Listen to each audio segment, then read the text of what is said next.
토지 개발에 돈 되는 정보만 팩트 있게 알려드립니다. 으뜸 토목설계사무소 대표 김단입니다. 제 뒤로 보이는 저 현장은 단독주택 신축 현장입니다. 준공을 앞두고 변경 측량을 오늘 나와가지고 GPS로 오늘 변경 측량을 하고 마무리되고 여러분께 또 좋은 내용 알려드리기 위해서 유튜브 촬영을 하고 있습니다. 오늘 주제는 이렇게 한번 잡아봤습니다. 토목공사 비용 이 세 가지만 알면은 확실히 줄일 수 있습니다 라고 말씀드렸는데, 제가 예전에도 내역서, 토목 내역서 확실히 보는 방법이랑 토목 도면 확실히 보는 방법에 대해서 제 영상을 올려드렸습니다. 이 영상은 좌측 링크를 해드리겠습니다. 그러니까 그거 참고를 한번 해보시고, 토목이라는 자체가 워낙 광범위합니다. 범위가 워낙 광범위하다 보니까 이런 내용들을 한 번에 다 말씀드리기는 좀 시간도 많이 길어서 저희가 기본적인 내용, 도면 보는 기본적인 내용부터 허가 처리 절차 이런 거 올려드렸는데, 오늘은 거기서부터 조금 더 진화해가지고 실질적으로 여러분들께서 그 내용을 보셨다면 이제 어떻게 하면 공사를 좀 줄일 수 있는지 핵심적인 부분을 좀 알려드리려고 합니다. 제가 오늘 개발행위 변경 측량 현장에 와가지고 죄송하지만 지금 한참 공사 중이라 철제 절단 작업이 있어가지고 조금 소음이 있는데 여러분들 양해 부탁드립니다. 그래서 제가 다른 주제를 좀 잡아보려고 했는데, 요즘도 그렇고 예전도 그렇고 저희한테 연락을 오신 사업주분들이 보면 대부분의 허가에 대해서만 굉장히 중요하게 생각합니다. 근데 허가보다도 더 중요한 거는 토목 도면을 제대로 봐서 공사 전에 제대로 우리가 필터링 해야 될 건 필터링 해야 되는 부분이 있기 때문에 이 부분을 좀 알려드리려고 합니다. 수백만 원에서 수천만 원까지 공사비를 줄일 수 있는 방법을 제가 자세히 안내해 드릴 수 있도록 하겠습니다.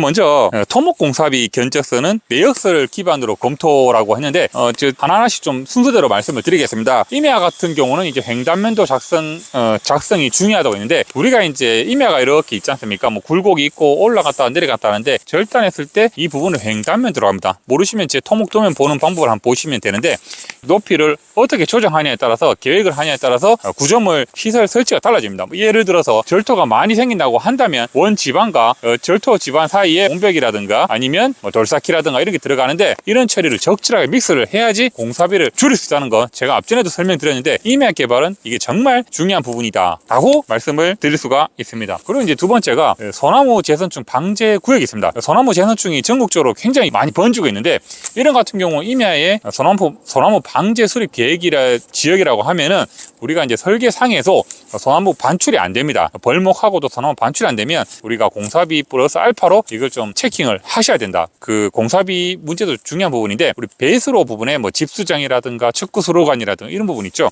이런 부분이 우리 도면상에, 허가 도면상에 기성제품으로 적용이 되었는지 한번 체킹을 해야 됩니다. 기성제품이라 하는 거는 우리가 이제 실제로 집수장 같은 경우는 예전 같으면 거푸집 떼고 철근 배근 하든지 아니면 그냥 거푸집 떼고 레미콘 탓을 해가지고 만들었지만, 지금 같은 경우는 이미 공장에서 다 제품을 만들어 옵니다. 다 만들어 와가지고 싣고 와가지고 그냥 그대로 묻어가지고 관만 연결해 주는 부분이기 때문에 시공도 굉장히 빠르고 인건비도 절약이 됩니다. 근데 간혹 아직까지도 어떤 토목 설계 사무실 같은 경우는 이거를 현장 탓을 하는 부분이 굉장히 많아요. 그래서 이런 부분이 공사에도 빨리 진행할 수 있도록 확인을 하셔야 됩니다. 그리고 오늘의 가장 주제의 그 메인인데요. 우리가 이제 내역서 보는 방법에 대해서도 제가 예전에 한번 설명을 드린 적이 있습니다. 허가 접수할 때 토목공사 내역서가 있는데, 이 내역서에서 보면은 크게 나눠서 사급 자재대, 사급 자재대라 하는 거는 개인 공사니까 사급이죠. 또 관에서 하는 건 관급이라 그러는데, 개인의 사급 관련돼서 자재대라는 거는 집수정, 레미콘, 척구수로관, 그리고 온벽이 들어가면 철근이 들어가겠죠. 이런 부분이 사급자재인데, 이런 부분은 업자가 공장에서 가져오기 때문에 개인이 어떻게 줄일 수 있는 방법이 없습니다. 그래서 이 사급자재대는 얼마가 나오든지 간에 일단 한번 그냥 눈으로 한번 보시고, 제일 중요한 부분은 이걸 제외하고 나머지 공사비가 이제 얼마 나오겠죠.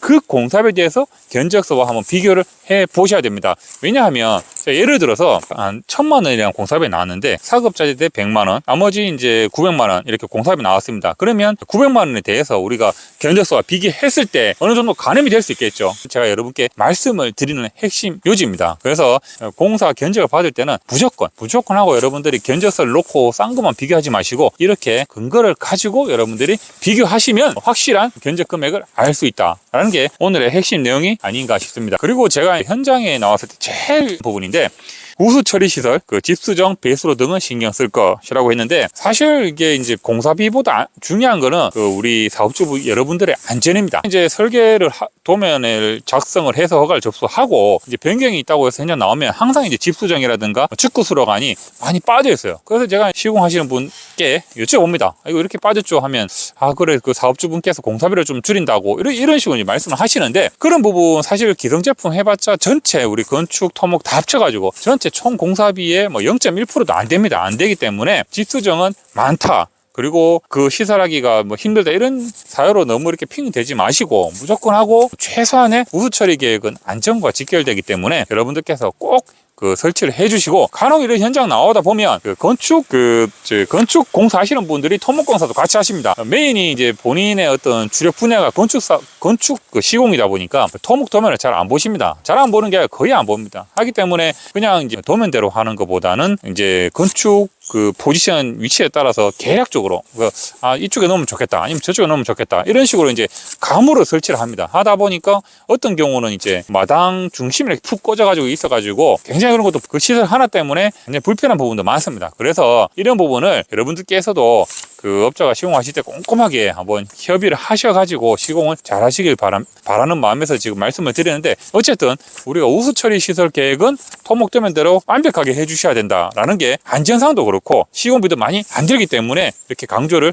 하고 있습니다. 그래서 오늘 제일 중요한 부분을 좀 말씀을 드렸고요. 그 다음에 이제 또 세 번째는 토목 공사 시 사업주 현장 확인이라고 말씀드렸는데, 여러분들께서 견적을 이제 받으셔가지고 이제 업자를 선택을 하시죠. 이제 중간중간 이제 전화통화만 좀 받으셔가지고 어디까지 공사됐나, 아니면 중간에 뭐 잔금, 중도금 이렇게 고를 때만 한 번씩 건축업자하고 통화를 좀 하시는데, 이러지 마시고 여러분들께서 견적 도면을 토대로 좀 꼼꼼하게 확인을 하셔야 됩니다. 그래서 꼼꼼하게 확인해야 될 사항은 크게 말씀드리면 우수 처리 시설 사이즈입니다. 우수 처리 시설이라 하는 거는 아까 제가 말씀드렸던 집수정이 있죠. 집수정의 규격이라든가 토목 도면에 보면 예를 들어서 0.6에 0.6 아니면 0.4에 0.4 이렇게 나와 있습니다. 그 사이즈가 맞는지, 그리고 축구 수로관이 사이즈가 보통 300에 300이면 폭이 30cm라는 걸 말씀드리는 겁니다. 근데 대부분 보면 축구 수로관이랑 집수정 같은 경우 대부분 사이즈를 줄이는데, 이렇게 줄이면 차라리 우수 처리 시설의 제기능을 다 못하는 수가 있어요. 하기 때문에 여러분들이 줄자를 좀 가지고 집수정의 사이즈, 또 축구 수로관의 사이즈, 이런 거를 꼭 한번 확인하시라고 제가 말씀을 드립니다. 또 하나는 이제 우리가 이제 보통 마당 같은 경우는 잔디로도 하지만 요즘에는 이제 잔디 관리가 힘들다 보니까 콘크리트로 포장 많이 합니다. 콘크리트 같은 경우는 이제 법적인 우리 허가 지침 규정상 20cm, T 20cm 규격이 있는데, 레미콘 타설이 언제 한다 그러면 현장 한번 가보셔가지고 실질적으로 거푸집 되고 이렇게 표시해 놓은 게 우리 생땅에서 20cm 정도 그렇게 표시가 되어 있는지, 그리고 실제로 콘크리트 포장이 20cm 하는지에 대해서도 현장에 가서 한번 레미콘 타설할 때 꼭 한번 확인해 보시고, 와이어 메쉬도 꼼꼼하게 촘촘하게 깔려 있는지 그런 것도 꼭 한번 확인해 주시길 바랍니다. 두 번째 사항이었고, 그러니 세 번째 사항은 이게 이제 허가 사항이나 공사 사항하고는 약간은 이제 별개 문제인데, 우리가 이제 사급 관급 공사 같은 경우는 감리자도 있고 또 담당 공무원이 주기적으로 꾸준히 나오기 때문에 안전모를 시공하시는 분이 많이 쓰고 있어요. 이 사급 공사 같은 경우는 이제 개인이 하다 보니까 공사에만 이제 희한이 돼가지고 안전모라든가 또 장갑이라든가 이런 걸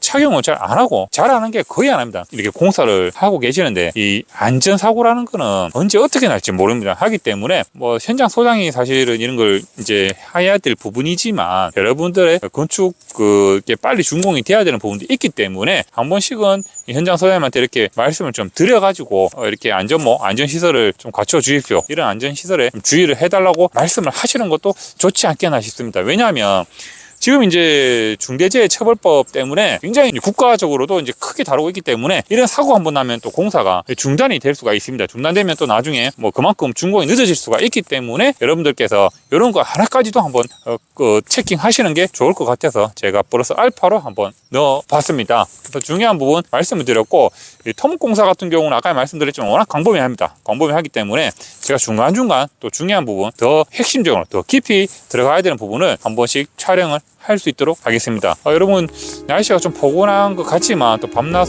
아침 저녁으로는 많이 쌀쌀합니다. 여러분들 감기 조심하시고 남은 12월 마무리 잘 하시길 바랍니다. 고맙습니다. 오늘 하루도 다 갔네. 나도 저런 집을 한번 짓고 살아야 되는데 언제 짓지?